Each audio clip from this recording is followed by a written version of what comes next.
If you have a chronic condition or a parasitic infection, there's a medication that can help. Even preventative measures, like vaccines, have saved thousands from diseases that were once a sure death sentence. But this pharmaceutical approach is no longer used only for serious illness. Whether you're tired, have a headache, or need to lose weight, there's a pill for that. But have we become too reliant on the pharmaceutical industry to fix all of our problems? To me, it makes sense why we came to this deep love affair of conventional medicine. And we don't want to throw the baby out with the bathwater. That's why I do integrative medicine, because I love much of what we have to offer in conventional medicine. It's often too heavy-handed for many of the common problems that people are living with, which are better addressed through diet, lifestyle, exercise, stress management. That's Dr. Teroni Lodog, a globally recognized expert in integrative medicine. This approach combines conventional medicine with more holistic therapies like acupuncture, meditation, and herbal remedies. She says a key component that's missing from modern medicine is the relationship between doctors and patients. The standard 15-minute visit can't paint an accurate picture of a person's lifestyle and habits. At a minimum, Lodog says this time needs to be doubled for each patient. Even 20 minutes feels like a luxury, but 30 minutes for many of these more complex patients, it gives us time to be able to talk about diet, ask them how they're sleeping, how they're managing their stress, what are their personal health goals, what is important to you right now.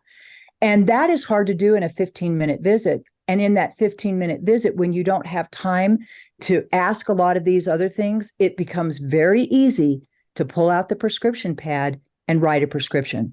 It's not just doctors, is what I'm trying to say. Most doctors are just trying to do the very best they can, but it's a system itself, which is designed for acute care management and is really ill-equipped in its current model to deal with more of the chronic problems people are living with.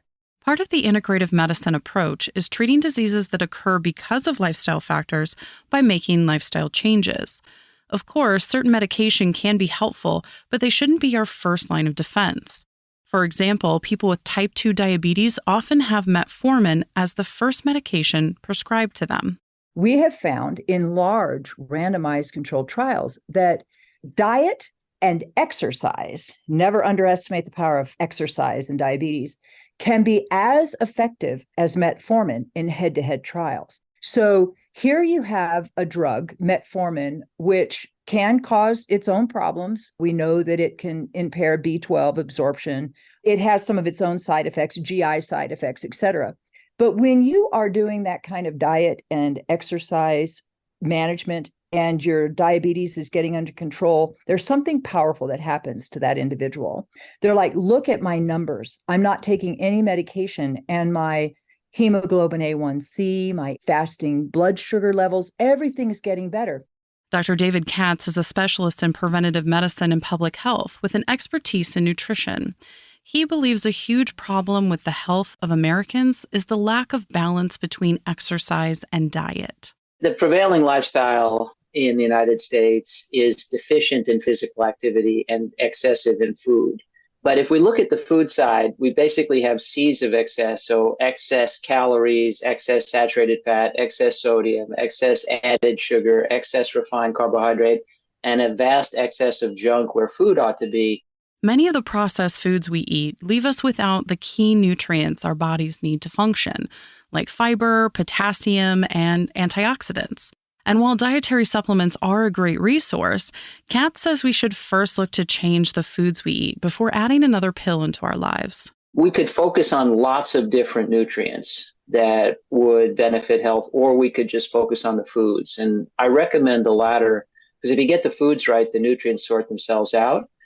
And if you focus on any number of nutrients but don't get the foods right, you're still going to be missing out on something really important. That doesn't mean that dietary supplements are completely off the table. In fact, Katz says that this kind of all-or-nothing thinking can be harmful to our overall health. The key is using supplements on an as-needed basis. Focus on eating nutrient-dense foods, then add in the ones that are harder to get from your diet, like vitamin D. The amount of vitamin D you need will change based on where you live and the time of year. Katz takes more in the winter, but may not take any if he's vacationing at the beach.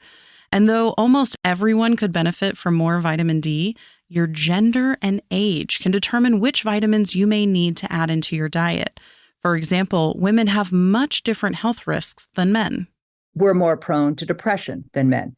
We're far more prone to autoimmune disease. We're more prone to osteoporosis, right? We're more prone to hypothyroidism. There's many, many things that women experience that maybe we're less aware of that are different than what men experience. So when it comes to supplementation, some of the big ones here are ensuring that during our time that we begin menstruating until either, we cease menstruation naturally or we have a hysterectomy, is that we're ensuring that we're getting adequate iron.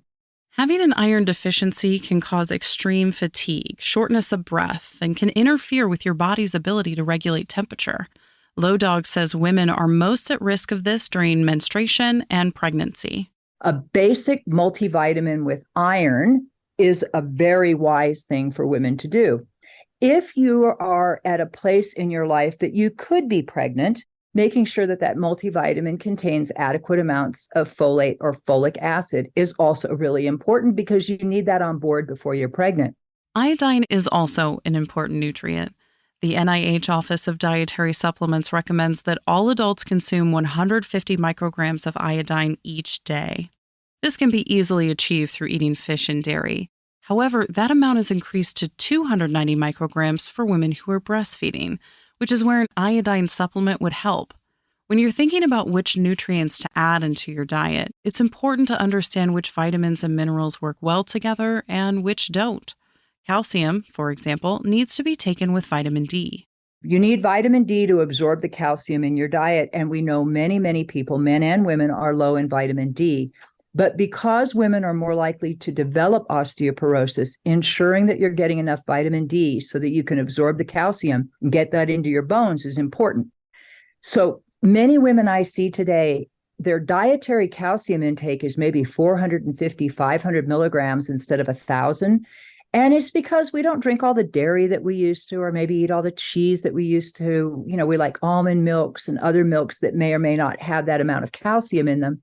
So taking a supplement can help maintain bone strength, but once vitamin D helps your body absorb the calcium, how does it know where to go?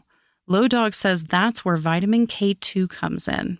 Vitamin K2 acts almost like a traffic cop, if you will, directing the calcium in your blood to go into the bone instead of laying down inside of your blood vessels or your kidneys. So if you're taking a multivitamin, try to look for one that has vitamin K2 in it, or take a calcium, vitamin D, and K2 supplement separately so it's all together.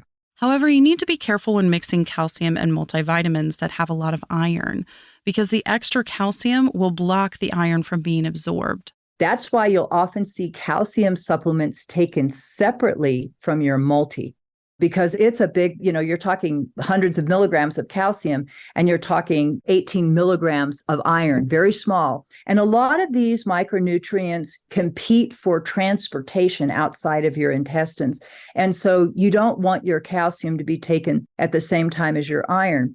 Also, just like it can interfere with the absorption of some other vitamins, it can also interfere with the absorption of a number of medications, prescription medications.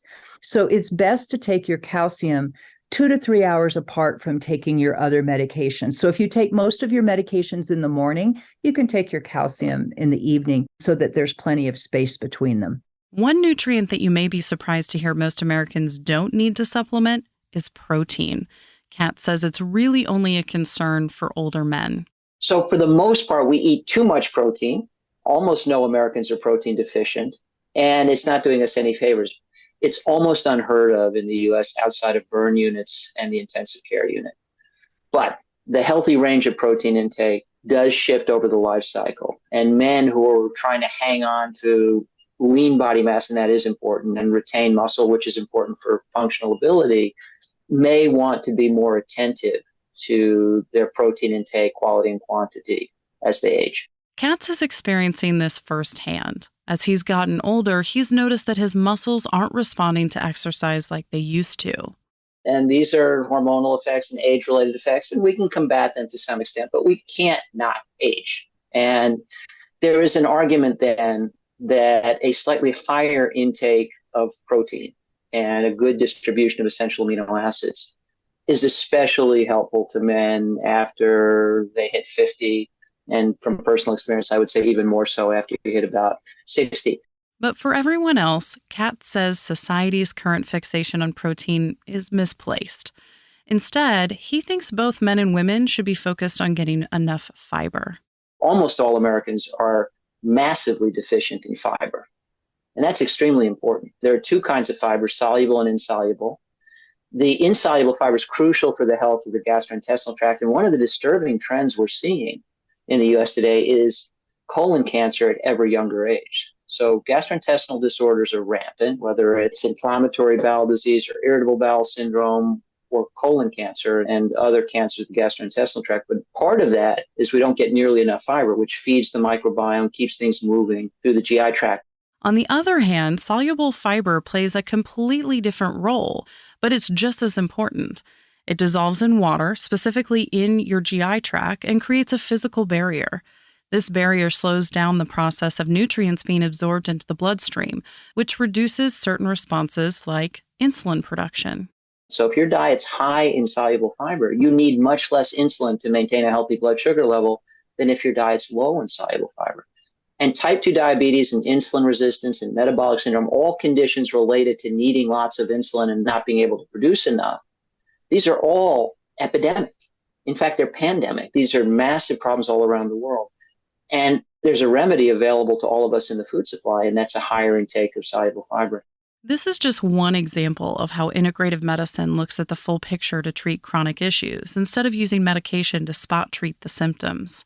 And just like how modern medicine branches off into various specialties, Low Dog encourages patients to build a team of professionals who can help treat their bodies as a whole. You can find more information about Dr. Teroni Low Dog, Dr. David Katz, and all of our guests on our website, radiohealthjournal.org. Our writer-producer is Kristen Farah. Our executive producer is Amira Zafari. I'm Elizabeth Westfield.